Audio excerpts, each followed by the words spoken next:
Selamat pagi, perkenalkan saya Apoteker Dewi Julia DS from M-Farm. Saya merupakan salah satu staf pengajar di Fakultas Farmasi Universitas Mahasiswati Denpasar. Bidang ilmu saya adalah farmasi umum dan apoteker. Kebetulan di Fakultas Farmasi Universitas Mahasiswati Denpasar, saya berada di bawah Departemen Farmasetika, dan beberapa mata kuliah yang sudah pernah saya ampu di Departemen Farmasetika selama saya mengabdi di Fakultas Farmasi, beberapa di antaranya adalah Farmasetika 1, Farmasetika 2, Formulasi dan Teknologi Sediaan Steril, Formulasi dan Teknologi Sediaan Non-Steril, dan Kosmetika. Hari ini saya akan mencoba memaparkan sedikit dari salah satu mata kuliah yang saya ampu di departemen saya, yaitu mata kuliah Farmasetika 1, di mana mata kuliah ini merupakan mata kuliah wajib tempuh oleh mahasiswa di semester 1 dengan bobot SKS 2 SKS, di mana 2 SKS itu dipecah menjadi 1 SKS teori dan 1 SKS untuk praktikum. Untuk deskripsi singkat dari mata kuliah tersebut, di mana mata kuliah ini merupakan mata kuliah untuk menyampaikan kepada mahasiswa bagaimana pengetahuan tentang garis-garis besar kefarmasian, mulai dari sejarah kefarmasian sampai dengan ketentuan-ketentuan kefarmasian yang ada di farmakope, bahkan mengetahui tentang obat, rute pemberian obat, dan juga nantinya mahasiswa akan diajarkan bagaimana teknik peracikan sediaan farmasi. Untuk sediaan farmasi yang didapatkan oleh mahasiswa di mata kuliah Farmasetika 1 ini ada 3 sediaan farmasi yang dibuat oleh mahasiswa nantinya yang akan langsung diterapkan, yaitu sediaan pulvis, pulveres, dan juga sediaan kapsul.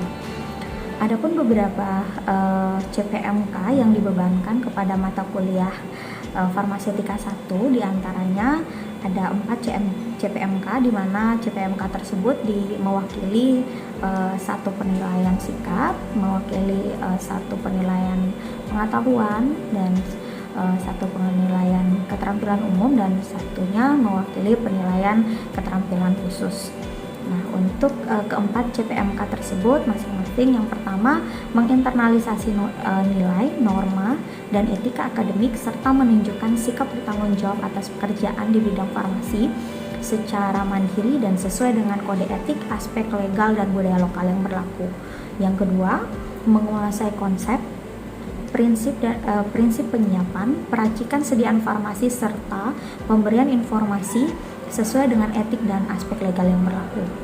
Yang ketiga, mampu memecahkan masalah pekerjaan dengan sikap, sifat, dan konteks yang sesuai, didasarkan pada pemikiran logis dan inovatif, dilaksanakan dan bertanggung jawab atas hasilnya secara mandiri.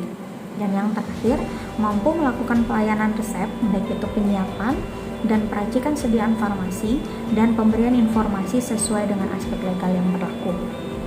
Nah, dari 4 CPMK itu diturunkan menjadi beberapa sub CPMK mata kuliah.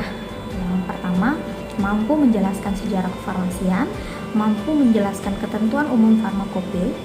Yang ketiga, mampu menjelaskan obat, penggolongan obat, dan rute perjalanan obat. Yang keempat, mampu menjelaskan resep, kelengkapan resep, dan salinan resep dengan benar. Yang kelima, mampu menjelaskan dosis obat, macam-macam dosis dan dosis obat untuk bayi, anak-anak, wanita hamil, dan orang dewasa. Selanjutnya, CPMK yang keenam, mampu menyelesaikan resep dan perhitungan dosis. Ketujuh, mampu menjelaskan pengertian pulvis, persyaratan pulvis, serta kelebihan dan kelemahan pulvis, sifat dan fungsi-fungsi bahan dalam pembuatan pulvis, serta menghitung dan menimbang bahan dalam pembuatan pulvis. Oke, yang ke-8, sub CPMK yang ke-8, mampu menjelaskan pengertian pulveres, persyaratan pulveres, serta kelebihan dan kelemahan sediaan pulveres, menghitung dan menimbang bahan dalam pembuatan pulveres, serta perhitungan dosisnya.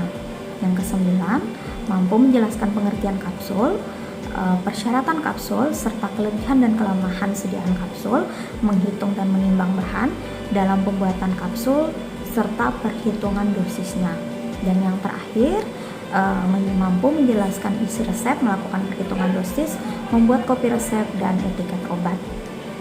Itu ada beberapa, kurang lebih ada 10 sub CPMK yang diturunkan dari CPMK yang dibebankan prodi kepada mata kuliahnya.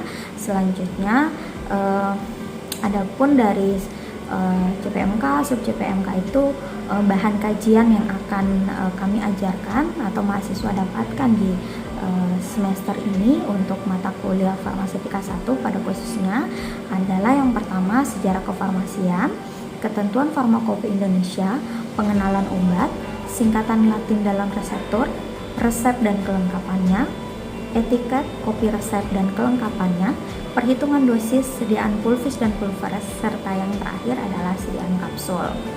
Oke, dari bahan kajian tersebut saya ingin menjelaskan sedikit mengenai metode pembelajaran. Adapun metode pembelajaran yang kami terapkan di dalam kelas yaitu DIA atau Delivery, Interaction, dan juga Assessment, di mana proses delivery kami lakukan bersama mahasiswa dengan memberikan textbooks, memberikan jurnal-jurnal untuk mengetahui isu-isu terbaru dan penelitian-penelitian terbaru, dan juga melalui multimedia, melalui YouTube dan video-video lainnya yang kami berikan agar mahasiswa dapat. Kedua, proses interaction. Kalau untuk proses interaksi kami di dalam kelas, biasanya kami melakukan dengan yang di awal sebelum kami memulai perkuliahan kami saling sapa. Sebelum itu untuk penyampaian kuliahnya menggunakan metode ceramah, dan juga di akhir dari penyampaian materi itu kami melakukan diskusi, baik itu dalam diskusi dalam kelompok kecil atau diskusi face to face dengan mahasiswa secara langsung, secara lisan. Jadi selanjutnya proses asesmen itu kami lakukan dengan memberikan latihan-latihan soal dan tugas-tugas untuk mengukur pemahaman mahasiswa terhadap apa yang sudah kami berikan sebelumnya. Oke, selamat pagi semuanya. Semoga adik-adik semua dalam keadaan sehat. Belum capek kan ya dari satu mata kuliah ke mata kuliah yang lain. Saya harap adik-adik semua masih bisa mengikuti mata kuliah kita pada pagi hari ini yang sudah mau menjelang siang. Untuk pertemuan kita di hari ini, kita akan membahas mengenai resep, kopi resep, singkatan Latin, dan dosis obat. Di mana sebelumnya PPT ini sudah saya share ke grup WA, jadi dan harusnya sudah baca loh ya, di rumah minimal baca. Jadi tahu materi apa sih yang akan disampaikan Bu Devi pada saat pertemuan selanjutnya, ya. Oke, yang pertama, sebelumnya ada pertanyaan dulu untuk materi yang sebelumnya atau yang akan kita bahas. Mungkin adik-adik udah sempat membaca sedikit di rumah. Oke, kalau belum ada, saya lanjutkannya. Oke, resep itu merupakan permintaan tertulis dari dokter, di mana dokter itu bisa dokter gigi, dokter umum, dokter hewan, sebagai dokter penulis resep berdasarkan hasil diagnosanya kepada pasiennya yang diberikan atau ditujukan kepada apoteker, ya. Nah, untuk resep itu sendiri ada bagian-bagian yang terdapat di dalam resep, ya. Mulai dari yang pertama ada nama, alamat, nomor izin praktek dokter, atau dokter gigi, atau dokter hewan yang tadi sudah saya sebutkan sebagai identitas dari dokter penulis resepnya. Selanjutnya ada tanggal dan tempat penulisan resep, dan selanjutnya di bagian di tanggal dan tempat penulisan resep kita sebut dengan inskripsio. Ya, untuk bagian selanjutnya adalah tanda R, ya, atau resipe, ya, yang artinya ambillah, ya. Kalau di dalam penulisan resep, bagian itu disebut dengan invokasio, ya. Habis itu setelah R ada nama obatnya, jumlah, dan cara pembuatannya yang disebut dengan preskripsio atau ordinasio. Ya, untuk selanjutnya setelah ada nama obat dan jumlah obatnya dan cara membuatnya, di sana harus ada aturan pakai obat yang tertulis atau signatura, ya. Selanjutnya ada tanda tangan atau paraf dokter yang menjamin legalnya sebuah resep atau tidak. Itu yang disebut dengan bagiannya itu adalah subscriptio. Selanjutnya di bawah tanda tangan dokter itu ada nama pasien, jenis hewan, kalau dokternya adalah dokter hewan ya. Habis itu umur serta alamat atau pemilik hewan kayak tadi. Jadi di sana ada identitas dari pasiennya ya. Kalau hewan dan jenis hewannya apa, nama pemiliknya siapa. Selanjutnya ada tanda seru dan paraf dokter untuk resep yang mengandung obat yang jumlahnya melebihi dari dosis maksimal. Nah, ini merupakan sebuah contoh dari resep yang tadi sudah saya jelaskan di awal ya. Kata-kata yang sudah saya cantumkan di sini kalau misalnya Tulsito, Urjan, Statim, PIM atau kepanjangannya Periculum in Mora, berarti resep itu harus segera dilayani ya. Jadi seberapapun banyak resep di sana, ya ini dulu yang harus didahulukan ya. Bisa dipahami ya. Selanjutnya resep diulang atau apabila di resep itu tertulis kata iter atau iterasi ya. Berarti dokter menginginkan agar resep itu bisa diulang ya. Apa sih ketentuan dari resep yang bisa diiterasi ya. Jadi nanti ada beberapa resep yang bisa diulang dan ada beberapa ketentuan untuk resep yang memang tidak bisa diulang, seperti apa resep yang mengandung narkotika itu atau psikotropika itu tidak dapat ditulis menggunakan iterasi, tapi harus diulang dengan resep yang baru ya.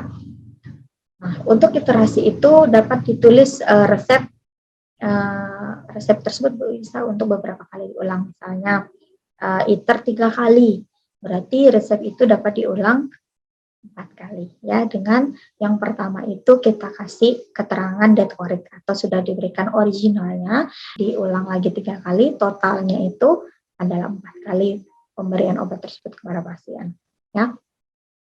Selanjutnya, nah ini untuk contoh resep yang dapat diulang atau iter tadi ya.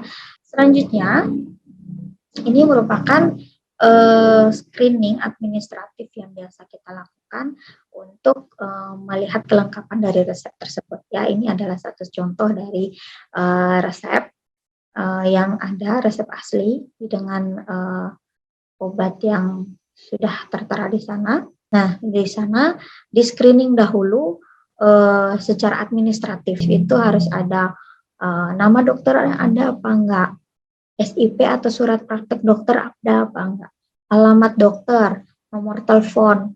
Jadi resep itu bisa dipertanggungjawabkan saat mungkin ada kekeliruan atau ada hal yang perlu dikonfirmasi, kita harus perlu mengecek keabsahan dari si resep tersebut ya.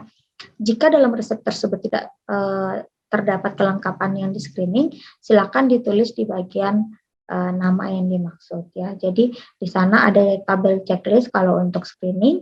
Jadi screening itu ada 3 ya, administratif, farmaseutis, dan klinis. Nah ini salah satu yang akan di screening dari segi administratifnya ya, dari identitas dari dokter dan juga identitas dari pasiennya. Oke. Kita masuk ke dalam kopi resep.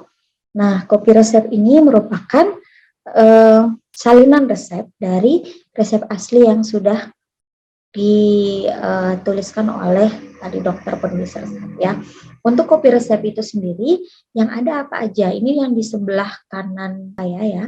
Itu ada contoh kopi resep dari Apotik Bahari. Jadi kopi resep itu yang mengeluarkan adalah si apotiknya gitu. Bagian atasnya itu di kopnya itu ada kalau di kopi resep ada identitas dari si apotik, jadi ada nama apotiknya, jalan, nomor telepon, terus apoteker penanggung jawab apoteknya siapa, untuk surat izin praktek apotek dari surat izin praktek apotekernya itu berapa, di sana tercantum ya dari identitas dari si apotek dan juga si apoteker penanggung jawab. Selanjutnya ada di bawahnya tertulis salinan resep ya. Salinan resep. Jadi dari dokter siapa, ditulis pada tanggal berapa, dan juga untuk siapa. Jadi pasiennya siapa. Misalnya di sini ada Nona Andriani 16 tahun. Jadi umur nanya 16 tahun. Selanjutnya di bawah identitas dari si penulis, dokter penulis resep dan juga pasiennya itu ada R yang atau resipe tadi. Jadi ada tanda R, selanjutnya ada tanda ditulis kembali salinan dari resep aslinya. Obatnya apa, kekuatan dosisnya berapa, diminum berapa kali sehari, atau signalnya itu berapa, dan ada tanda di sana date atau nedet. Date atau nedet itu apa? Kalau date itu artinya detur atau sudah diberikan. Sedangkan untuk obat-obat yang ditandai dengan nedet itu artinya belum diberikan, ya, nedetur, ya, obat belum diserahkan. Selanjutnya di bawahnya ada tanggal, ada cap apotik, ada tanda tangan apa atau yang melayani resep. Selanjutnya tidak lupa di sana ada tanda PCC atau Pro Copy Confirm atau menandakan bahwa resep sudah ditulis sesuai dengan aslinya, ya, untuk kopi resep tersebut. Oke, selanjutnya ini merupakan resep yang diulang tadi, ya, yang ada iternya. Selanjutnya untuk slide berikutnya. Nah, ini adalah bentuk dari iter tadi, ya. Oke, di sini ada contoh soal. Kalian akan mengerjakan di rumah untuk membuat kopi resepnya dari resep yang saya berikan. Jadi kalian buat salinan resepnya. Selanjutnya di sini ada singkatan Latin. Nah, ini adalah beberapa singkatan Latin yang digunakan dalam penulisan resep, ya. Selanjutnya, nah, ini adalah beberapa contoh singkatan Latin yang ada, yang sudah saya siapkan. Nah, ini juga menjadi salah satu contoh dari tugas yang akan kalian buat, ya. Oke, dosis. Untuk dosis itu yang biasanya kita lakukan untuk menghitung dosis itu ada 3 step, ya. Yang pertama adalah dosis pemakaian, dosis maksimum untuk pasien atau penyesuaian dosis ke pasien yang kita tuju, dan yang terakhir adalah presentasi dosis pemakaian terhadap dosis maksimum pasien, ya. Jadi di sana ketiganya harus kalian hitung dimulai dari dosis pemakaian dulu. Dosis pemakaian itu dosis berdasarkan permintaan yang ada di resep, ya.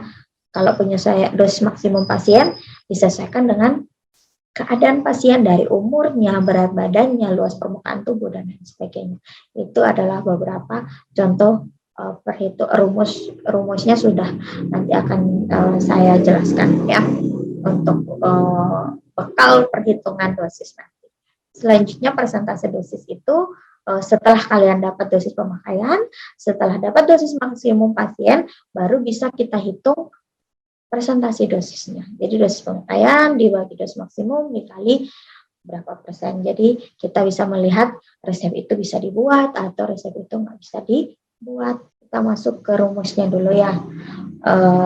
Di sini sama seperti yang sudah saya jelaskan tadi, untuk perhitungan dosis maksimum atau dosis berdasarkan penyesuaian dosis ke pasiennya itu untuk umur itu lazimnya kita menggunakan 3 biasanya, ya. Ada rumus Young, rumus Gilling, dan juga rumus Freud.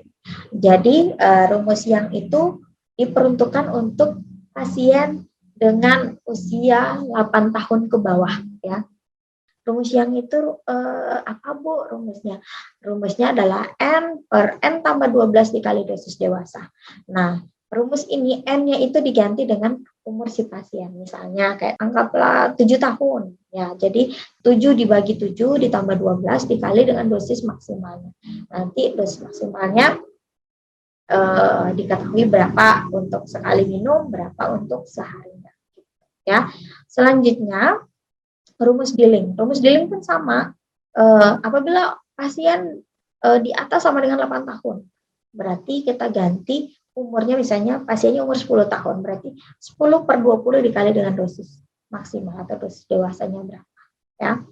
Selanjutnya untuk rumus Fred. Rumus Fred itu digunakan untuk bayi, ya.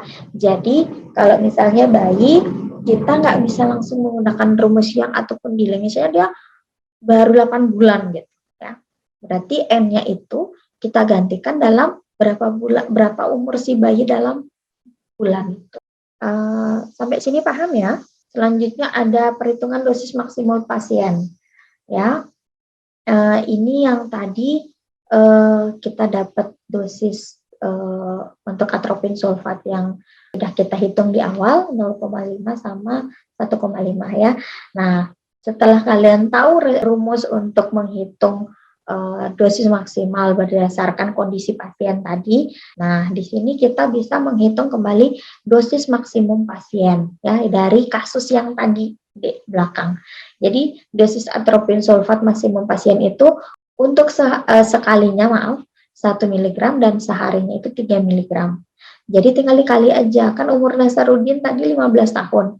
15 dibagi 20 dikali dengan dosis maksimalnya 1 mg, dapatnya 0,7 mg.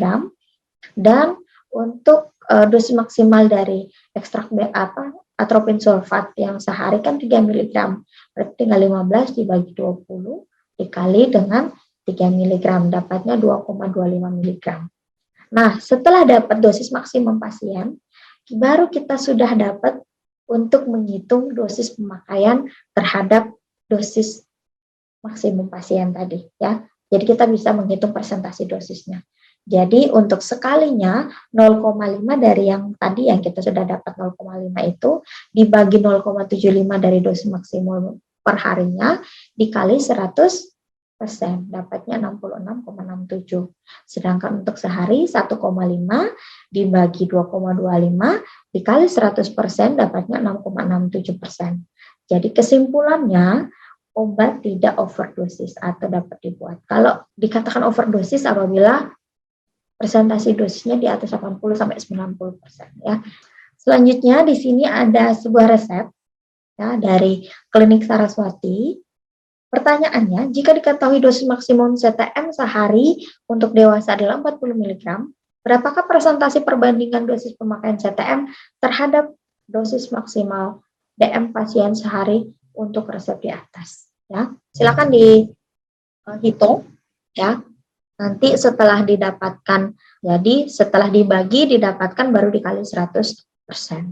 Setelah itu baru kita bisa simpulkan dengan kita mendapatkan persentase dosisnya, resep itu dapat dibuat atau resep itu overdosis. Oke. Oke, itu sekilas dari materi yang sudah saya sampaikan hari ini. Saya harap semua mahasiswa bisa memahami apa yang sudah saya sampaikan. Jadi untuk sekarang sebelum kita mengakhiri perkuliahan kita akan masuk ke sesi diskusi ya, sesi tanya jawab dan nanti di akhir saya akan bertanya sedikit kepada mahasiswa untuk bisa memberikan kesimpulan atau resum terhadap materi yang tadi sudah dijelaskan, baik itu dari resep, kopi resep, singkatan bahasa Latin, dan perhitungan dosisnya. Oke, kita masuk ke sesi tanya jawab atau sesi diskusi. Mungkin ada pertanyaan dulu dari mahasiswa terkait apa yang sudah disampaikan. Jadi nanti setelah itu kalau ada yang masih banyak yang bertanya, nanti kita kasih kesempatan teman-teman untuk bertanya. Tapi kalau memang sudah, nanti saya yang akan bertanya sedikit kepada adik-adik semua terkait apa yang sudah saya sampaikan. Oke, ada pertanyaan dulu dari adik-adik semua. Mungkin. Selamat siang, Ibu. Saya izin bertanya. Oke, Dek, gimana? Sebutkan nama terkait sama materi NIM-nya. Saya Dewa Gedagung Ariwijaya, NIM 047. Oke. Terkait materi yang sudah Ibu berikan, saya ingin menanyakan apakah semua resep harus disertai dengan kopi resep? Oke, ada pertanyaan lagi dari teman-teman yang lain? Enggak. Oke, saya langsung jawab ya, Dewo ya.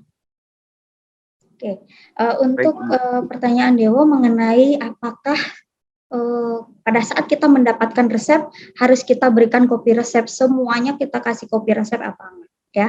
Yang pertama kalau di slide saya itu dokter sebenarnya bisa menghendaki, dia bisa menghendaki resepnya itu dibuat kopi resep atau enggak dari si dokter penulis resepnya ya. Jadi pada saat dokter itu memberikan resep ini wajib diulang, otomatis dokter itu memberikan tanda kan di sana dengan kata iter tadi.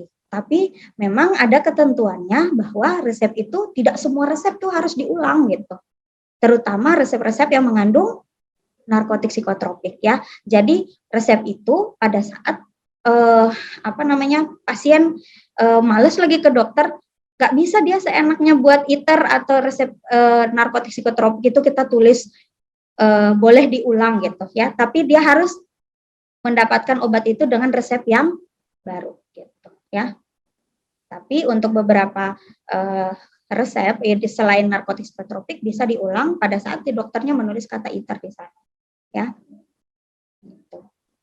Bisa ditangkap apa yang saya jelaskan?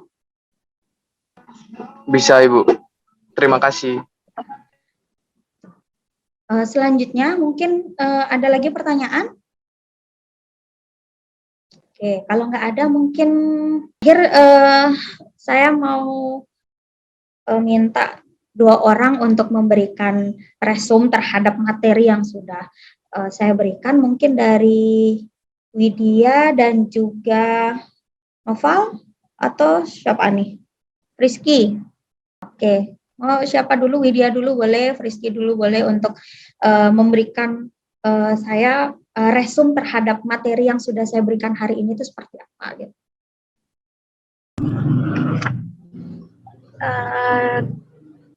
Kesimpulannya yang dapat saya ambil dari materi yang sudah dijelaskan tadi, di mana kita bisa mengetahui apa sih perbedaan antara resep, kopi resep, apa saja bagian-bagiannya, dan bagaimana cara penulisan resep maupun kopi resep tersebut, serta kita juga dapat mengetahui apa saja singkatan-singkatan Latin yang ada di dalam resep maupun kopi resep, serta tadi juga dijelaskan bagaimana perhitungan dosis yang ada di dalam resep tersebut. Menurut mungkin itu saja yang dapat saya jelaskan. Terima kasih. Widya, Rizky mungkin. Baik Bu, izin menyampaikan resume pada pertemuan hari ini Bu. Jadi pada pertemuan kali ini kita dapat mengetahui apa itu perbedaan resep dan kopi resep.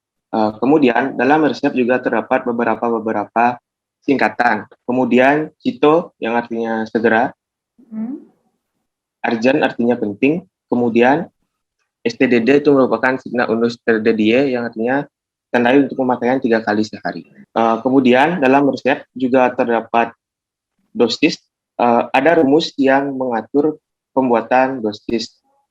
Ada 3 rumus yang dapat kita pergunakan dalam menghitung dosis berdasarkan umur, yaitu yang pertama rumus Young, rumus Dilling, rumus Sprague.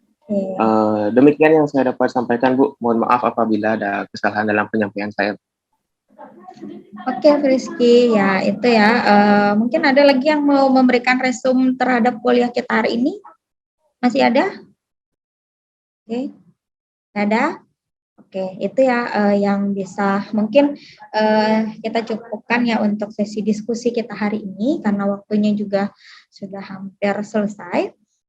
Jadi terima kasih untuk kalian sudah memahami, mendengarkan apa yang sudah dijelaskan tadi untuk mata kuliah kita. Jadi kalian bisa menangkap baik itu banyak sedikitnya materi yang sudah diberikan untuk bekal kalian nanti ke depannya. Ya mungkin ini yang bisa saya sampaikan hari ini. Saya tutup perkuliahan hari ini. Selamat siang. Selamat siang Ibu, terima kasih. Selamat siang. Selamat siang Ibu. Selamat siang Ibu. Demikian cuplikan video pembelajaran PDD UKTPT dalam bidang pengajaran atas nama Apoteker Dwi Juliadi S.Pharm M.Pharm asal institusi Fakultas Farmasi Universitas Mahasiswati Denpasar. Terima kasih kepada para asesor. Selamat pagi.